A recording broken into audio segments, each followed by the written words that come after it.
우리가 신앙생활을 하면서 가장 많이 듣게 되는 단어가 있다면 하나님, 예수님, 성령님일 것입니다. 그렇죠?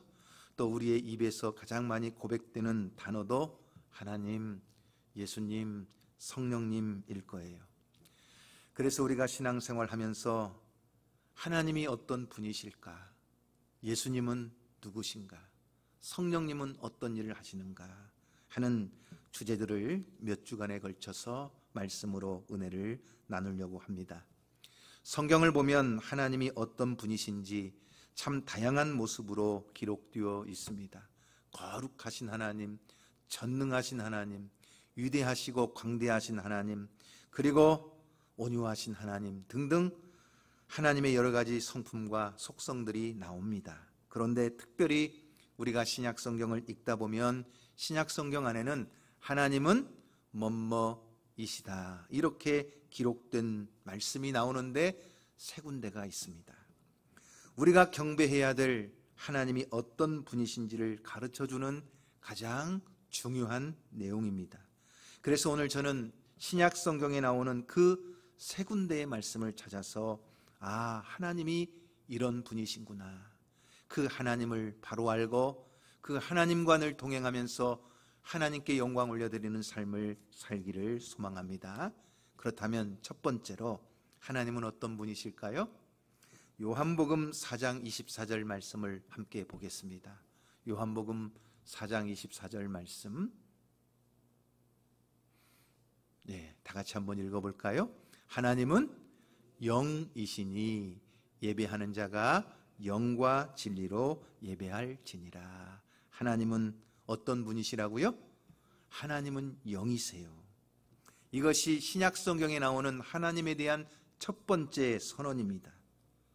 하나님은 영이시기 때문에 우리의 유구 눈으로는 보이지가 않아요. 물리적인 육신의 눈으로는 하나님을 볼 수가 없다는 말이에요. 여러분, 하나님이 어떻게 생기셨어요? 우리는 잘 몰라요. 가끔 이상한 신앙을 가진 분이 하나님을 종종 본다는 거예요. 그래, 하나님이 어떻게 생겼는가 물어보면 흰 수염을 길게 늘어뜨리고 흰 머리가 그냥 쭉 엉덩이까지 닿고 흰 옷을 입고 있는데 막 광채가 난다는 거예요. 그러나 그것은 하나님이 아니에요. 산신령일지는 모르지만 하나님이 아니에요. 왜냐? 하나님은 영이세요. 영이시라는 말의 의미가 뭐냐? 우리의 물리적인 눈으로 볼 수가 없다는 이야기예요. 그러므로 하나님은 영적으로 만나고 영적으로 체험하는 분이십니다. 가끔 예수를 믿지 않는 세상 사람들이 우리에게 너 하나님 봤냐? 하나님 보여줘봐. 그러면 내가 믿을게. 이렇게 이야기하는 사람들을 봐요. 하지만 그 사람들에게 우리가 여러분 하나님을 보여줄 수가 있어요, 없어요? 보여줄 수가 없는 것은 하나님은 영이시기 때문에 그래요. 그런데 여러분, 그럴 때마다 너무 속상하실 필요는 없어요.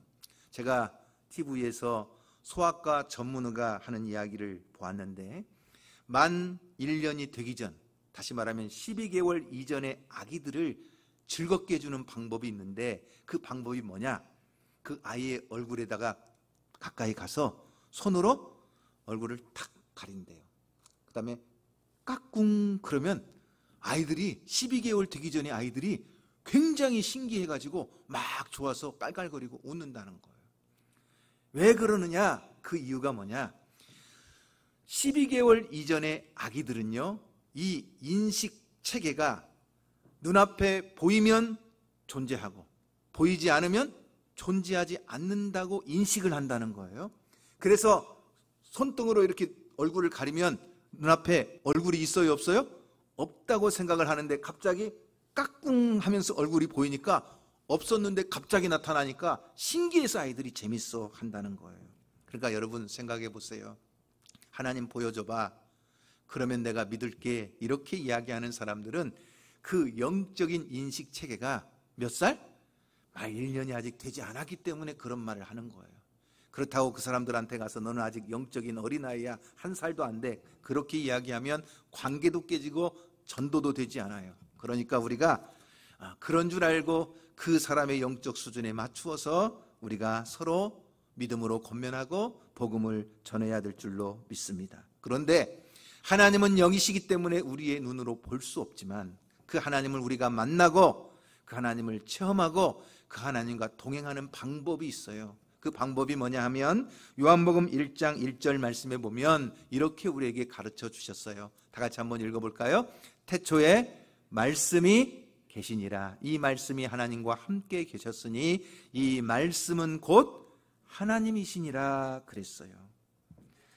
하나님은 영이시기 때문에 우리의 물리적인 눈으로 보이지 않지만 말씀이 곧 하나님이시기 때문에 우리가 말씀을 통해 은혜를 받고 말씀을 통해 진리를 깨닫고 말씀을 통해 은혜를 체험하면 그것이 곧 하나님을 만나는 것이요 하나님을 경험하는 거예요. 그래서 조나단 에드워즈는 성령님의 가장 확실한 계시가 있다면 그것은 하나님의 말씀이라고 했어요. 하나님은 기록된 하나님의 말씀인 성경을 통해서 하나님이 어떤 분이신지를 우리에게 이미 다 가르쳐 주셨어요.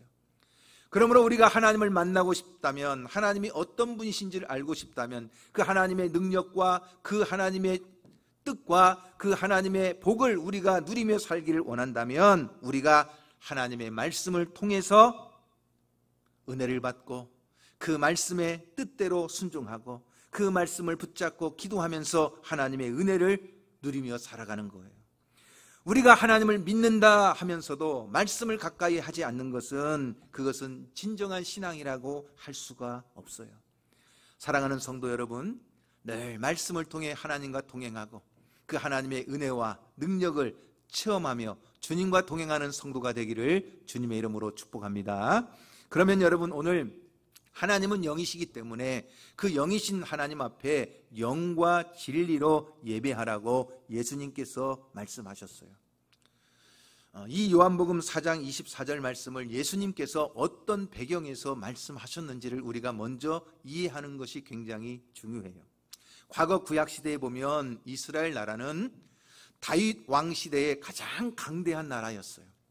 그리고 솔로몬 왕 때에는 가장 평화로운 나라였어요. 그런데 솔로몬 왕이 이방 여인들을 가까이 하고 하나님과 점점 멀어지면서 하나님을 기쁘시게 하지 않은 결과 솔로몬이 죽고 난 다음에는 나라가 둘로 분단돼요.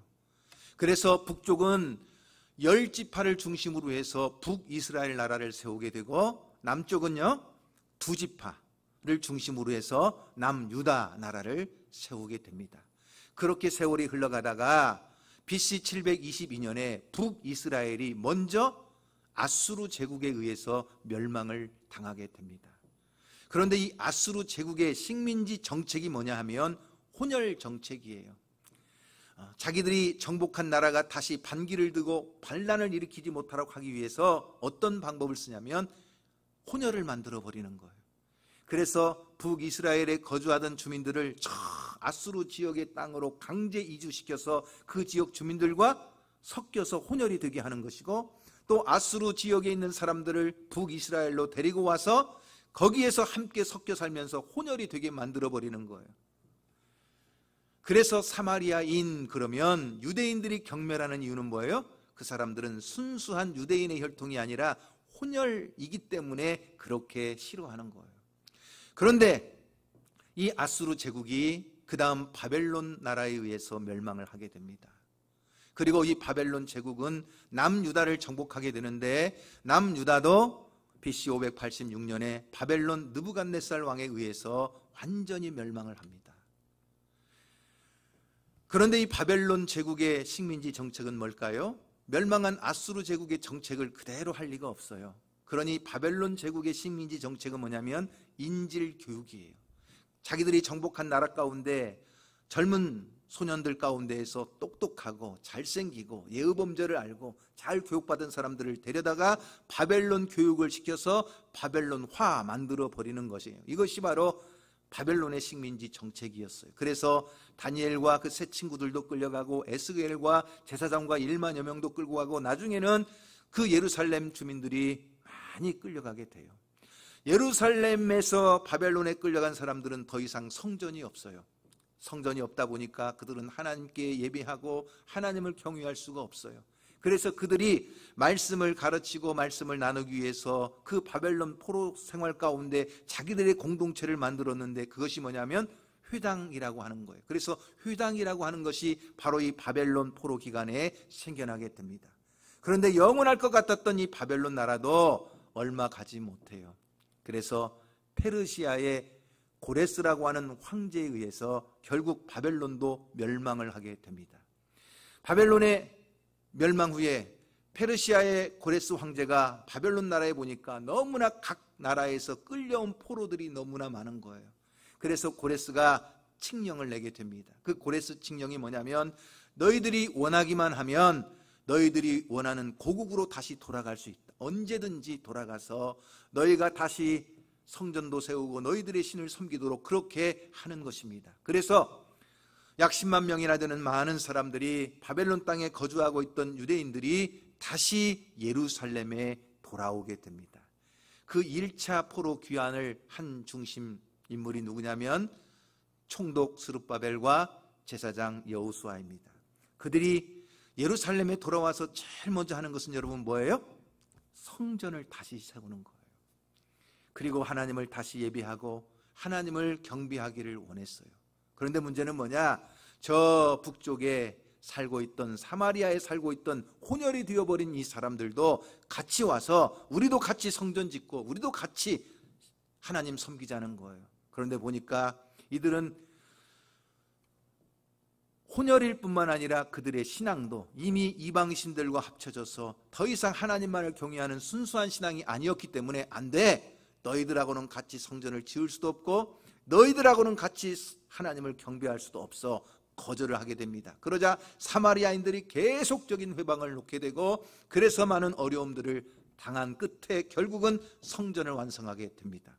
그러니까 저 북쪽에 살고 있던 사마리아 사람들도, 야, 솔로몬이 예루살렘에 성전을 지은 것은 확실한 사실이지만, 그런데 우리 조상들, 출애굽한 우리 조상들, 그리고 가나안 땅을 정복한 우리 조상들, 여호수아와 그 정복 세대들이 가나안 땅을 정복하고 요단강을 건너와서 맨 처음에 제단을 쌓고 예배드린 장소가 어딘 줄 아냐?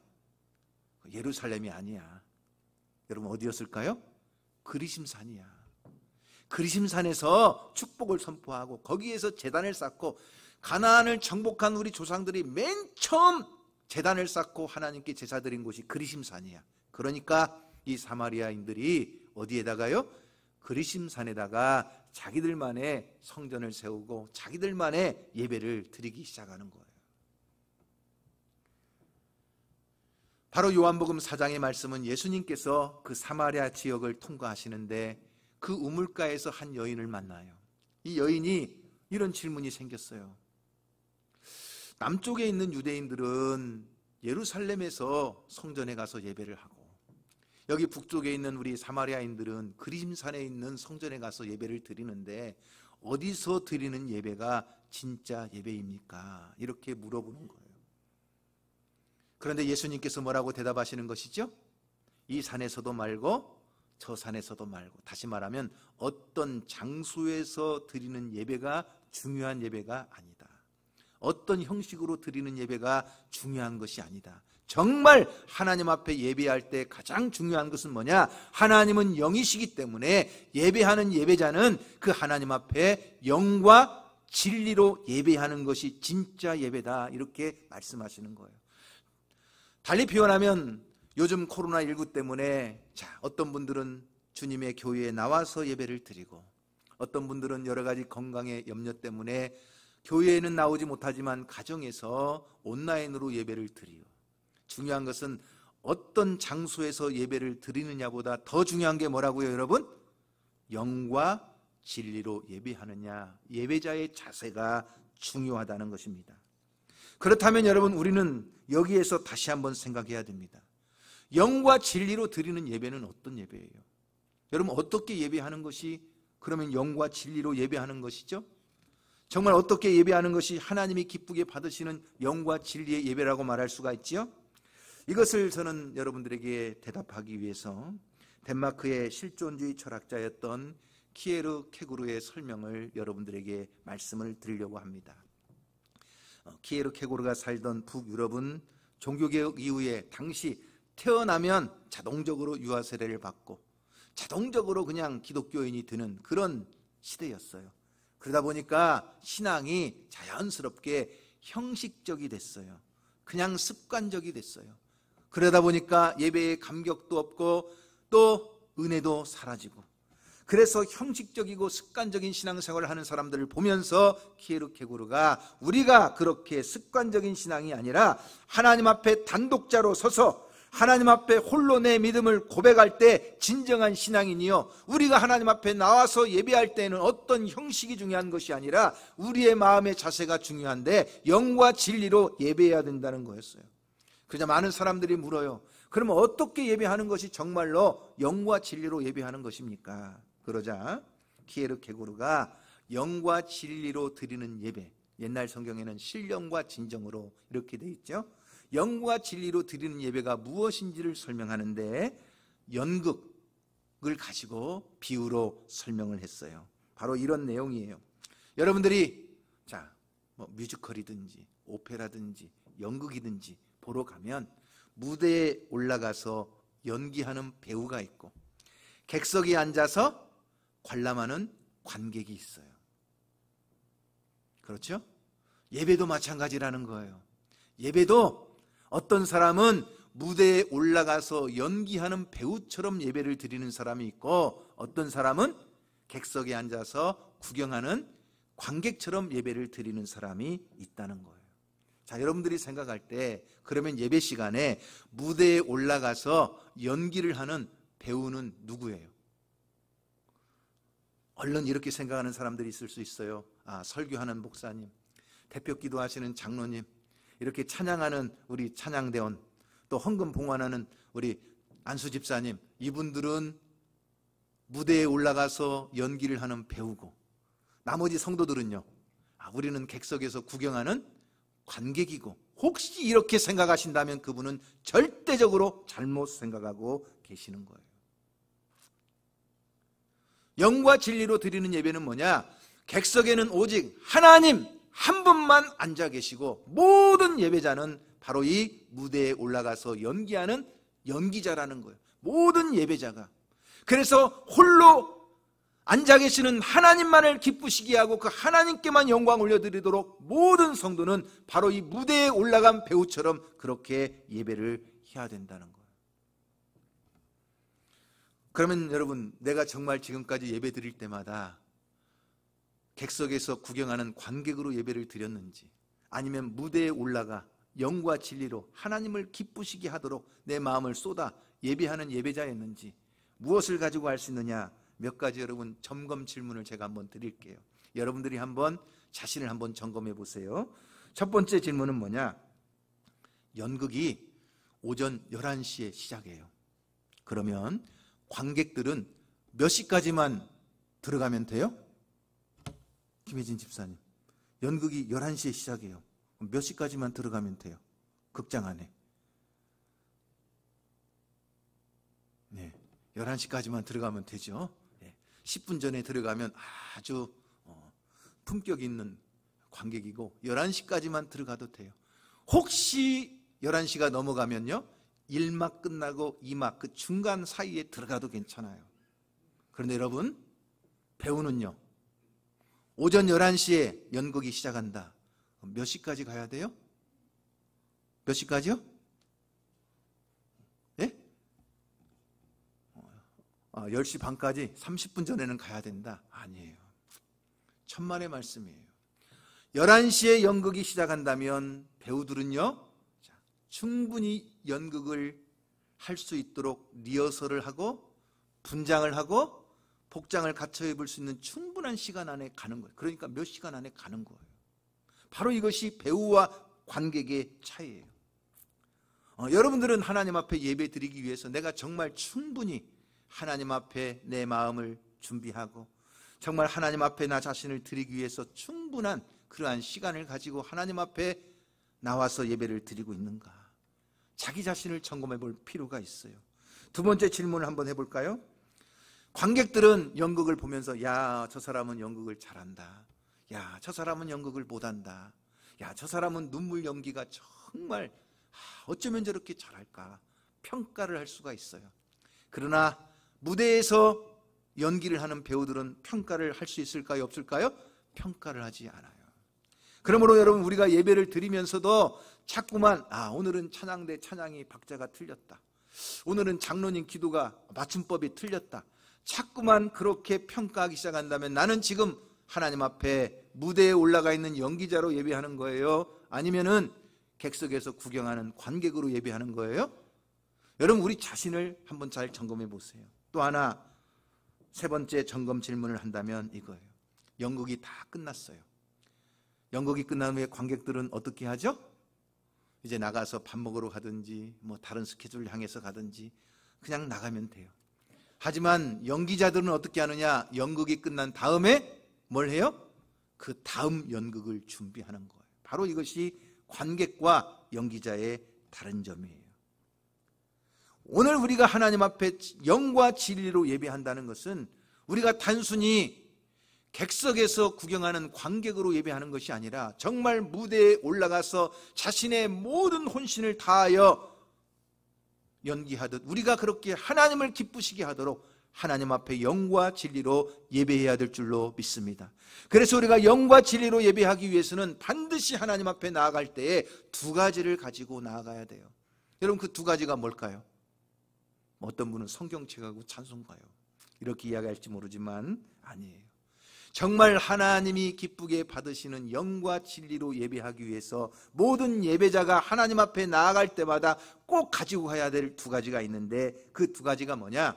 첫째는 시편 100편 4절 말씀에 보면 이렇게 나와요. 우리 다 같이 한번 읽어볼까요? 시작. 감사함으로 그의 문에 들어가며 찬송함으로 그의 궁정에 들어가서 그에게 감사하며 그의 이름을 송축할지어다. 무엇을 가지고 하나님의 문에 들어가요? 감사를 가지고 들어가요. 여러분, 요즘은 우리가 아파트나 어떤 현관문을 들어갈 때마다 여러분 비밀번호를 이렇게 누르고 들어가잖아요. 하나님이 거하시는 그 하나님의 나라, 하나님이 함께 하시는 그 하나님의 집에 들어가려면 그 문을 통과할 때 비밀번호를 뭐라고 치는 거예요? 감사라고 칠 때 그 하나님의 문이 열리고 그 속에 들어가는 거예요. 그러므로 하나님 앞에 나오는 자마다 하나님 앞에 나와서 가장 먼저 고백되어야 될 것은 뭐냐? 감사하는 마음이에요. 하나님, 나 같은 죄인을 하나님이 이 세상 사람들 가운데 선택하여 주시고 나의 모든 허물과 죄를 대신하여 예수님께서 십자가에 대신 죽으시고 내 모든 죄를 다 용서하사 하나님의 자녀 삼아주시고 그 은혜가 너무나 감사합니다.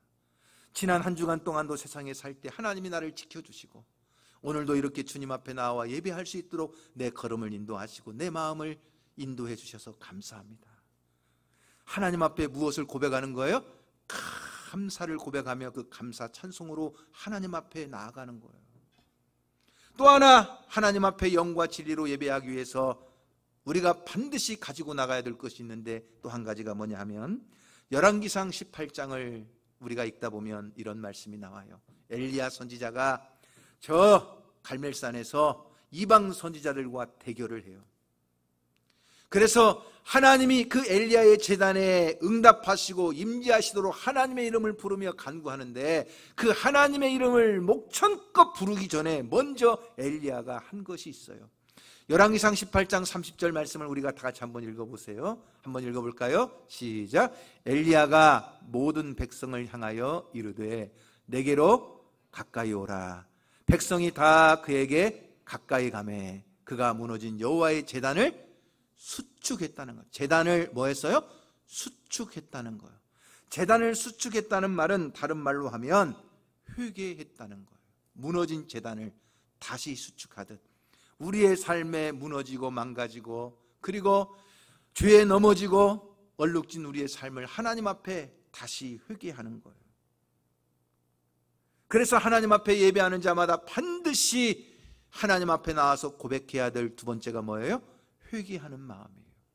여러분, 예수님께서 인간의 몸을 입고 이 세상에 오셔서 모든 인류의 죄를 용서하시고 구원을 이루시게 하여 공생의 사역을 시작하시면서 그 첫 번째 외치는 설교가 뭐였어요? 회개하라, 천국이 가까이 왔느니라 하는 말씀이에요. 하나님의 나라가 가까이 왔는데 너희는 그 하나님의 나라에 들어가기 위해서 무엇을 해라? 회개하라 하는 거. 이 첫 번째가 굉장히 중요한 거예요. 여러분, 예수님께서 5번째로 하신 설교가 뭐예요? 잘 모르죠. 7번째로 하신 설교가 뭐예요? 잘 기억이 안 나죠. 첫 번째 하신 설교는 뭐예요? 회개하라, 천국이 가까이 왔느니라. 왜? 그 첫 번째 첫 마디가 그만큼 중요한 거예요. 하나님 앞에 나아가는 자마다 회개하는 마음을 가지고 자신을 살피고 하나님 앞에 자신의 죄를 고백하며 나아갈 때 하나님이 받으시는 영과 진리로 드리는 예배가 된다는 거예요. 오늘 사랑하는 성도 여러분, 우리가 주님 앞에 나올 때마다 객석에서 구경하는 관객으로 나와서 예배하는 것이 아니라 정말 객석에 홀로 앉아 계신 하나님의 영광을 위하여 우리는 무대에서 정말 하나님 앞에 최선을 다하여 영과 진리로 예배하는 성도가 되기를 주님의 이름으로 축원합니다. 예배에 성공하면 우리의 삶이 바뀝니다. 예배에 성공하면 그 삶의 내용도 달라집니다. 하나님의 능력과 하나님의 축복이 그 삶에 함께할 줄로 믿습니다. 예배는 우리의 삶의 가장 중요한 부분이에요. 여러분, 우리가 매일매일 밥을 먹어요. 나는 밥 먹기가 싫어. 그래서 매일 보약만 먹고 건강 보조식품만 먹으면 오히려 건강을 해치는 거예요. 밥을 먹고 그 밥을 먹는 그 삶 속에 보약도 먹고 건강 보조제를 먹을 때 그 삶이 유익해지는 것처럼 예배가 빠져버린 신앙은요, 아무리 다른 그 어떤 것을 많이 해도 실패한 인생이에요. 오늘 여러분들이 하나님 앞에서, 영이신 하나님 앞에서 먼저 예배의 성공자가 되기를 주님의 이름으로 축복합니다. 그러기 위해서 가장 중요한 거 첫 번째는요, 예배 시간 몇 분 전에 와야 된다는 거예요? 아무리 늦어도 10분 전에는 와서 하나님 앞에 감사하는 마음으로 고백하고 회개하는 마음으로 자신을 하나님 앞에 고백하고, 그리고 예배를 통해서 하나님 앞에 영광 올려 드릴 때 그 예배에 감격이 살아나고 그 예배에 하나님의 임재하심을 경험하게 되고 그 삶에 하나님의 능력과 축복이 함께하게 될 줄로 믿습니다. 두 번째, 하나님은 어떤 분이시냐? 하나님은 빛이세요. 요한일서 1장 5절 말씀에 보면 자, 이렇게 나옵니다. 다 같이 한번 볼까요? 시작. 우리가 그에게서 듣고 너희에게 전하는 소식은 이것이니 곧 하나님은 빛이시라. 그에게는 어두움이 조금도 없으시다는 것이니라. 하나님에 대한 두 번째 선언이 뭐예요? 하나님은 빛이시다 하는 거예요. 그 빛 되신 하나님이 어디에 계셔요? 우리 안에 계셔요. 내가 예수 그리스도를 영접하는 순간 하나님께서는 하나님의 자녀가 되게 하시고 그 하나님의 자녀가 된 보증으로 우리에게 성령을 보내셔서 성령이 우리 안에 내주하게 하세요. 고린도후서 1장 21절 말씀에 보면 그것을 우리에게 이렇게 가르쳐주고 있어요. 우리를 너희와 함께 그리스도 안에서 굳건하게 하시고 우리에게 기름을 부으신 이는 하나님이신데, 그 다음 보세요. 그가 또한 우리에게 인치시고 보증으로 우리의 마음에 누구를 보내주셨어요? 성령을 보내셔서 우리 안에 성령이 거하시는 성령의 전이 되게 하시고 그 성령이 내재하사 우리를 항상 빛으로 인도하신다는 거예요. 어두움 가운데 거하지 않도록 우리를 빛 가운데 거하는 빛의 자녀로 살아가도록 우리를 이끄신다는 거예요. 그러므로 여러분, 정말 우리 안에 예수가 있고 내 안에 성령이 거하시고 정말 빛이신 하나님이 내 걸음을 인도하신다면 내가 어두움 가운데 들어가면 어떤 일이 생길까요? 내 마음에 막 갈등이 생겨요. 불편해져요. 그리고 막 자꾸만 어떤 씨름을 하게 돼요. 고통스러워요. 왜? 벌써 생명의 법과 사망의 법이 전쟁을 하기 때문에 괴로운 거예요. 여러분들이 죄 짓는 장소에 가고 어두운 장소에 갔는데 고향에 온 것처럼 편안해요. 옛날 친구를 만난 것처럼 막 즐거워요. 그런 사람은 정말 그 속에 성령이 계신가, 빛 대신 하나님이 그 안에 내재하고 계시는가 의심해 볼 필요가 있는 거예요. 여러분 보세요. 여기에 물이 있죠? 이 컵에다가 설탕을 막 넣었어요. 그럼 이 물이 어떻게 되죠? 달아져요. 설탕을 막 넣었는데도 물이 하나도 안 달아져요. 그러면 그 설탕이 진짜 설탕이 아니에요. 가짜예요. 여러분, 우리 안에 성령님이 계셔요. 내가 예수님을 영접했어요. 그래서 성령님이 자꾸 빛 대신 하나님 가까이로 나를 인도하셔요. 그러면 어떤 현상이 생기는 거예요? 내가 어두움을 미워하게 돼요. 어두운 곳에 가면 불편해져요. 자꾸만 갈등이 생기는 거예요. 그래서 복 있는 사람은 악인의 꾀를 따르지 않아요. 죄인의 길에 서지 않아요. 오만한 자의 자리에 앉지 않아요. 누군가를 음모하고 모함하고 누군가를 죽이려고 하고 그 속에 들어가면 벌써 내 마음이 막 괴롭고 불편해져요. 빨리 나오고 싶어요. 막 죄인들이 거하는 길에 같이 서 있으면요, 내가 스스로 영적 씨름을 하는 거예요. 몸부림쳐요. 싫어요. 오만한 자의 자리에 앉아 있으면 한순간도 있을 수가 없어요. 가시방석이 있는 것 같아요. 빨리 나와야 돼요. 왜?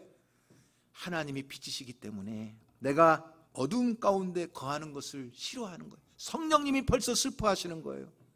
그렇기 때문에 내 안에 탄식이 일어나게 되고 내가 그 어둠의 자리를 떠나게 되는 거예요. 할렐루야. 오늘 하나님은 빛이신데 여러분의 삶이 어두움을 떠나 빛 가운데 거하고 늘 빛으로 살아가는 성도가 되기를 주님의 이름으로 축복합니다. 옛날에 조폭 생활을 하던 어떤 사람이 깡패잖아요. 예수를 믿었어요. 예수를 믿는데 여전히 그 조폭 생활을 계속 하는 거예요. 아니, 너는 예수 믿는다면서, 예수 믿었으면 그런 생활을 청산해야지. 왜 지금도 그렇게 건달 생활을 계속 하냐. 그러니까 이렇게 말하는 거예요. 예수 믿는 선생님 있지, 예수 믿는 경찰도 있지. 그럼 예수 믿는 뭐 조폭이라고 뭐가 다르냐? 예수 믿는 조폭도 있을 수 있지. 여러분, 논리적으로는 맞아요, 틀려요? 논리적으로는 맞는 것 같지만 이건 영적으로 틀린 거예요. 왜냐? 내 안에 빛 대신 하나님이 나를 다스리시면 내가 어두움 가운데 거할 수 없어요. 죄인의 길에 오만한 자의 자리에 앉아 있을 수가 없는 거예요. 괴로운 거예요. 영적 몸부림을 치면서 떠나는 거예요. 바로 이것이 하나님은 빛이시기 때문에 우리를 빛으로 인도해 주시는 줄로 믿습니다. 저는요, 요즘 여러분들이 교회에 올 때마다 교회 문 앞에서 뭘 하죠? 체온 측정을 하잖아요. 딱 되면 몇 도 탁탁 뜨잖아요. 그죠?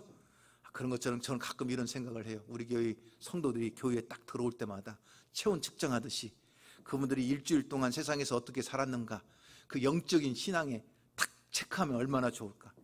김혜진 집사님 딱 들어오는데 36.5도 믿음으로 잘 살아서 통과. 누구 집사님 딱 들어오는데 갑자기 그냥 온도가 막 40 몇 도 올라가 버렸어. 일주일 동안 막 죄짓고 살다가 왔어. 여러분, 그러면 얼마나 좋겠어요. 그러면 집사님 회개하십시오 막 이러면 좋을 텐데, 여러분, 우리는 사실 그것을 알 수가 있어요, 없어요? 알 수가 없잖아요. 사실 우리는 분별할 수 없잖아요. 그러나 내가 정말 내 안에 빛 대신 하나님이 정말 계시느냐 안 계시느냐는 뭘로 알 수 있어요? 내가 죄 짓는 자리에서 내 마음이 편해, 내 마음이 막 즐거워. 여러분, 그분 안에 하나님이 계시지 않는 거예요. 내가 죄 짓는 자리에 있으면 막 불편해요. 막 괴로워요. 막 성령께서 탄식하시는 것 같아요. 그분 안에 누가 계시는 거예요? 하나님이 계시는 거예요. 늘 여러분들이 하나님과 동행하는 거룩한 성도가 되기를 주님의 이름으로 축복합니다. 세 번째 하나님은 누구시냐? 세 번째 요한일서 4장 7절 8절 말씀입니다. 자, 다 같이 한번 읽어볼까요? 시작. 사랑하는 자들아, 우리가 서로 사랑하자. 사랑은 하나님께 속한 것이니 사랑하는 자마다 하나님으로부터 나서 하나님을 알고 사랑하지 아니하는 자는 하나님을 알지 못하나니 이는 하나님은 사랑이심이라.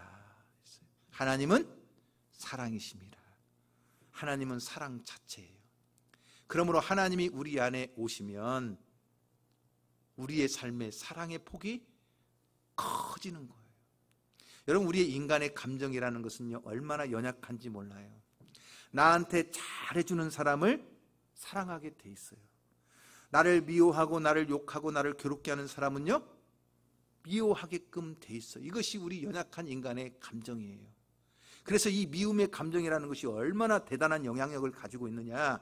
내가 누군가가 굉장히 미워요. 막 꼴보기 싫어요. 정말 막 저 사람 때문에 너무나 힘들어. 그런데 누군가 그 사람 가까이 가서 막 하하호호 깔깔거리면서 막 친하게 지나고 웃고 그러면요, 어떻게 돼요? 그 사람까지 미워지는 거예요. 여러분, 이것이 바로 미움에 대한 영향력이에요. 이 사람이 막 너무나 팥죽을 좋아해.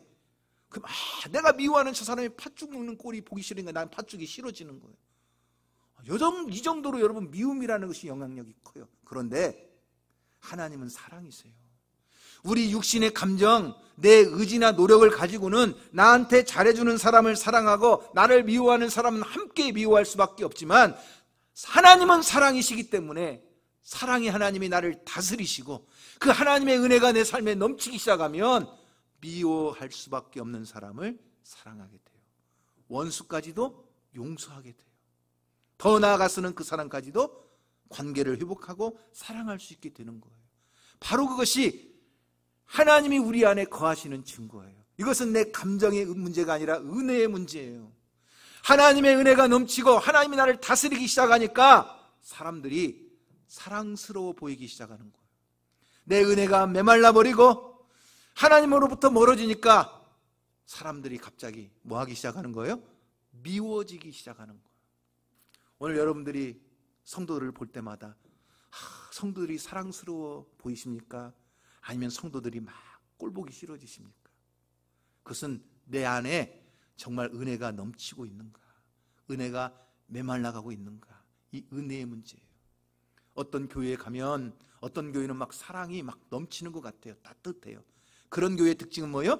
그 교회 안에 은혜가 넘치는 교회예요. 어떤 교회에 들어가면 교회가 냉랭해요. 사랑이 하나도 없어요. 그 이유가 뭐예요? 은혜가 식어버렸기 때문에 그래요. 그 교회에 속한 사람들의 인격이 부족하고 성품이 못돼서 사랑이 식어진 것이 아니에요. 그 사람들을 개개인으로 보면 인격도 훌륭해요. 성품도 좋아요. 그런데 교회는 냉랭해요. 이유가 뭐죠?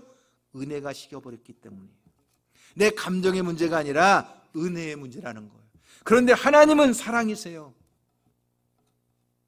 그 하나님이 내 안에 오셔서 나를 다스리시고 그 하나님의 은혜를 나에게 넘치게 하시니까 내 안에 사랑이 넘치는 거예요. 가끔 누가 미워지기 시작하고 가끔 누군가 정말 보기 싫어질 때에도 그 사람을 위해서 기도하게 되고 그래서 사랑을 회복하게 되고 그래서 그 믿음의 공동체 안에서 아름다운 하나님의 역사를 경험해서 하나님의 놀라운 축복을 누리게 되는 줄로 믿습니다. 시간이 너무 많이 지나서 말씀을 마쳐야 될 것 같아요. 더 자세한 설명을 드리지 못했지만 사랑하는 성도 여러분, 하나님은 영이세요. 관객으로 예배하는 것이 아니라 무대에 올라가 객석에 앉아 계신 하나님 한 분을 위하여 예배하는 예배자가 되기를 소망합니다. 하나님은 빛이세요. 어두움과 함께 동거할 수가 없어요. 그러므로 우리가 어두움을 떠나 빛 가운데 거하며 하나님의 사랑으로 그 생명을 전하는 저와 여러분 될 수 있기를 주님의 이름으로 축복합니다.